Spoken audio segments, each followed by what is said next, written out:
Friends, ನಮಸ್ತೆ ಎಲ್ಲರಿಗೂ. ನಾನು Kanta. Welcome back to my YouTube channel. ನನ್ನ ಎಲ್ಲ ಕತೆ ನಿಮ್ಮ ಜೊತೆ. ಫ್ರೆಂಡ್ಸ್, ಇವತ್ತೊಂದೆರಡು ಟಿಪ್ಸನ್ನು ಹೇಳ್ತಾ ಇದ್ದೀನಿ. ಅಡುಗೆ ಮಾಡುವಾಗ ಈ ಟಿಪ್ಸನ್ನು ಫಾಲೋ ಮಾಡಿದ್ರೆ ಕಷ್ಟನೇ ಇಲ್ಲದೆ ಬೇಗ ಅಡುಗೆ ಕೆಲಸನ ಮುಗಿಸ್ಕೊಬೋದು. ಫಸ್ಟ್ ಒನ್ ಬಂದು ನೋಡಿ, ಈ ಥರ ಕ್ಯಾನಲ್ಲಿ ನೀರನ್ನು ತಂದಿಟ್ಟಿರ್ತೀವಿ. ನೀರು ಬಗ್ಸ್ಕೊಳ್ಳೋಕೆ ಹೋದರೆ ಈ ಥರ ನೀರೆಲ್ಲ ಚೆಲ್ಬಿಡುತ್ತೆ, ಅಡುಗೆ ಮನೆ ಎಲ್ಲ ಗಲೀಜಾಗುತ್ತೆ. ಅದಕ್ಕೆ ಏನಪ್ಪ ಮಾಡಬೇಕು ಅಂದರೆ, ಮನೆಯಲ್ಲಿ ವಾಟರ್ ಬಾಟಲ್ ಇದ್ದೇ ಇರುತ್ತಲ್ವ, ಚಿಕ್ಕದಾಗ್ಬೋದು ದೊಡ್ಡದಾಗ್ಬೋದು. ಆ ವಾಟರ್ ಬಾಟ್ಲಿಗೆ ಈ ಥರ ಒಂದು ಹೋಲನ್ನು ಮಾಡ್ಕೊಬೇಕು. ಚಾಕುನ ಸ್ಟವ್ ಮೇಲೆ ಇಟ್ಟು ಬಿಸಿ ಮಾಡಿ, ಚಿಕ್ಕದಾಗಿರೋ ಚಾಕುನ ತೊಗೊಬೇಕಾಗುತ್ತೆ. ಬಿಸಿ ಮಾಡೋದ್ರಿಂದ ಹೋಲ್ ಮಾಡೋದಕ್ಕೆ ತುಂಬ ಈಸಿ ಆಗುತ್ತೆ. ಈ ಥರ ಹೋಲ್ ಮಾಡಿರೋ ಅಂಥ ವಾಟರ್ ಬಾಟ್ಲನ್ನು ದೊಡ್ಡದಾಗಿರೋ ನೀರು ಕ್ಯಾನ್ಗೆ ಈ ಥರ ಹಾಕಬೇಕು. ನೋಡಿ, ನಾನು ಹಾಕ್ತಾ ಇದ್ದೀನಲ್ವ, ಈ ಥರ ಹಾಕಬೇಕು. ಮುಚ್ಚಳ ಎಲ್ಲ ಓಪನ್ ಮಾಡಿ, ಈಗ ನೀರು ಬಗ್ಸಿದ್ರೆ ನೋಡಿ ಚೆಲ್ಲೋದು ಇಲ್ಲ, ಏನೂ ಇಲ್ಲ. ಯಾರು ಬೇಕಾದರೂ ನೀರನ್ನು ಬಗ್ಸ್ಕೊಬೋದು. ಚಿಕ್ಕವರಾಗ್ಬೋದು, ದೊಡ್ಡವರಾಗ್ಬೋದು. ಮಕ್ಕಳು ಅಷ್ಟೇ, ಬೇಕಿದ್ರೆ ಚೆಲ್ಲದೇ ನೀರನ್ನು ಬಗ್ಸ್ಕೊಬೋದು. ನೋಡಿ ಎಷ್ಟು ಚೆನ್ನಾಗಿದೆ ಈ ಟಿಪ್ಸ್ ಅಂತ. ಅಡುಗೆ ಮನೆಯಲ್ಲಿ ಚೆಲ್ಲೋದು ಇಲ್ಲ, ಅದನ್ನು ಕ್ಲೀನ್ ಮಾಡೋ ಪ್ರಾಬ್ಲಮ್ಮು ನಮಗಿರಲ್ಲ. ಇದು ಮೊದಲನೇ ಟಿಪ್ ಆಗಿರುತ್ತೆ. ನೀರು ಬಗ್ಸ್ಕೊಂಡಿದ್ದಾದಮೇಲೆ ಅದೇ ಥರ ನೋಡಿ ಕ್ಯಾಪನ್ನು ಕ್ಲೋಸ್ ಮಾಡಿ ಇಡ್ಬೋದು.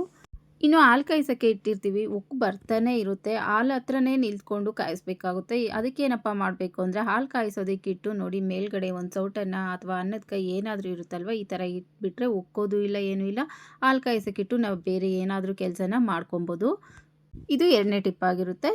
ಇನ್ನು ಎಗ್ಗಲ್ಲಿರೋ ಅಂಥ ಯೆಲ್ಲೋ ಪಾರ್ಟನ್ನು ಈಸಿಯಾಗಿ ಸಪ್ರೇಟ್ ಮಾಡೋದು. ಮಕ್ಕಳಿಗೆಲ್ಲ ಎಗ್ ವೈಟ್ ಮಾತ್ರ ಕೊಡ್ತಾರೆ. ಹಾಗೆ ನಾವು ತಲೆಗೂ ಹಚ್ಕೊಳ್ಬೇಕಾದ್ರೆ ಎಗ್ ವೈಟ್ ಮಾತ್ರ ಹಾಕ್ತೀವಿ.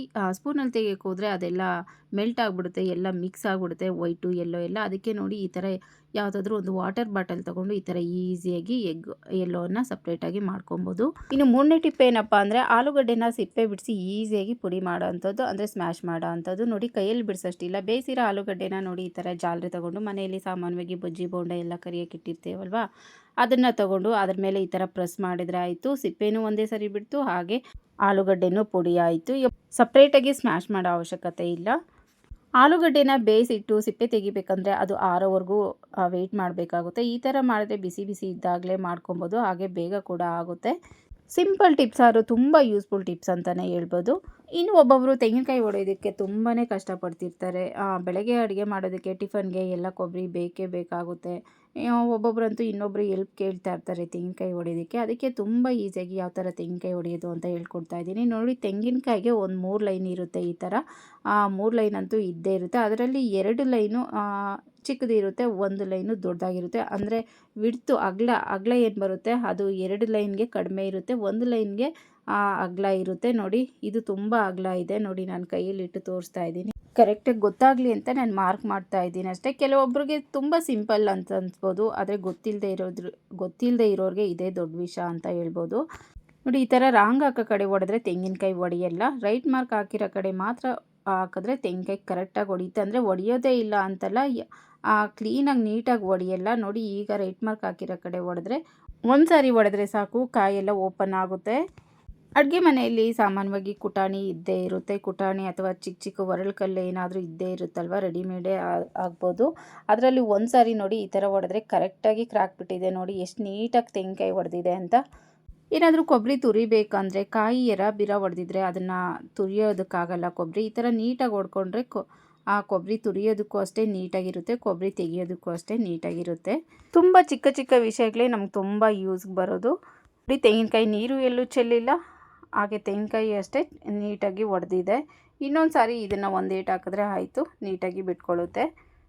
ನೋಡಿ ಎಷ್ಟು ನೀಟಾಗಿ ಹೊಡೆದಿದೆ, ತುರ್ಕೊಳ್ಳೋದಕ್ಕೆಲ್ಲ ತುಂಬಾ ಚೆನ್ನಾಗಿರುತ್ತೆ. ಫ್ರೆಂಡ್ಸ್, ಇದು 5ನೇ ಟಿಪ್, ಹಾಗೆ ಲಾಸ್ಟ್ನೇ ಟಿಪ್ ಅಂತ ಹೇಳ್ಬೋದು. ಫ್ರೆಂಡ್ಸ್, ಪೂರಿ ಮಾಡಬೇಕಾದ್ರೆ ಒಂದೊಂದೇ ಪೂರಿನ ರಟ್ಟಿಸಿ ಕೈಯೆಲ್ಲ ನೋವು ಬರುತ್ತೆ. ಹಾಗೆ ಒಂದು ದೊಡ್ಡದು, ಒಂದು ಚಿಕ್ಕದು, ಒಂದು ದಪ್ಪ ಬರುತ್ತೆ, ಒಂದು ತೆಳ್ಳಗೆ ಬರುತ್ತೆ. ಆ ಥರ ಎಲ್ಲ ಪ್ರಾಬ್ಲಮ್ಸ್ ಆಗುತ್ತೆ ಸಾಮಾನ್ಯವಾಗಿ ಪೂರಿ ಚಪಾತಿ ಮಾಡಬೇಕಾದ್ರೆ. ಹಾಗೆ ಒಂದೊಂದೇ ರಟ್ಟಿಸೋದ್ರಿಂದ ತುಂಬಾ ಟೈಮ್ ತೊಗೊಳುತ್ತೆ. ಅದಕ್ಕೆ ಈಗ ನಾನು ಹೇಳೋ ಟಿಪ್ಸ್ನ ಫಾಲೋ ಮಾಡಿದ್ರೆ ಒಂದೇ ಸಾರಿಗೆ ಎಷ್ಟು ಪೂರಿ ಬೇಕಾದರೂ ಮಾಡ್ಕೊಬೋದು.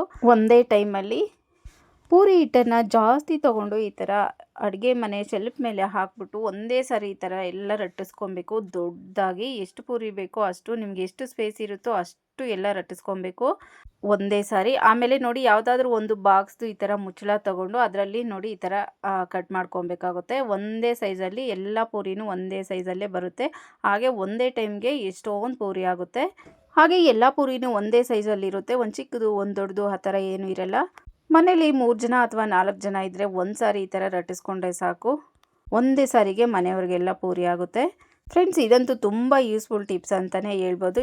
ಹಾಗೆ ಈ ಟಿಪ್ಸ್ ಎಲ್ಲ ನೀವು ಒಂದ್ಸಾರಿ ಟ್ರೈ ಮಾಡಿ ಅಂತ ಹೇಳ್ತಾ, ನಾನು ಹೇಳ್ದಂಥ ಎಲ್ಲ ಟಿಪ್ಸು ನಿಮ್ಗೆ ಇಷ್ಟ ಆಯಿತು ಅಂತ ಅಂದ್ಕೊತೀನಿ. ಹಾಗೇನಾದರೂ ಇಷ್ಟ ಆದರೆ ಪ್ಲೀಸ್ ಒಂದು ಲೈಕ್ ಮಾಡಿ. ಹಾಗೆ ಯಾರೆಲ್ಲ ನೋಡ್ತಿದ್ದೀರೋ ದಯವಿಟ್ಟು ಸಬ್ಸ್ಕ್ರೈಬ್ ಮಾಡ್ಕೊಂಡು ಸಪೋರ್ಟ್ ಮಾಡಿ ಅಂತ ಕೇಳ್ತಾ ಇವತ್ತಿನ ವಿಡಿಯೋನ ಮುಗಿಸ್ತಾ ಇದ್ದೀನಿ. ಮತ್ತೊಂದು ವಿಡಿಯೋ ಜೊತೆ ಸಿಗೋಣ ಅಂತ ಹೇಳ್ತಾ thank you. Thanks for watching.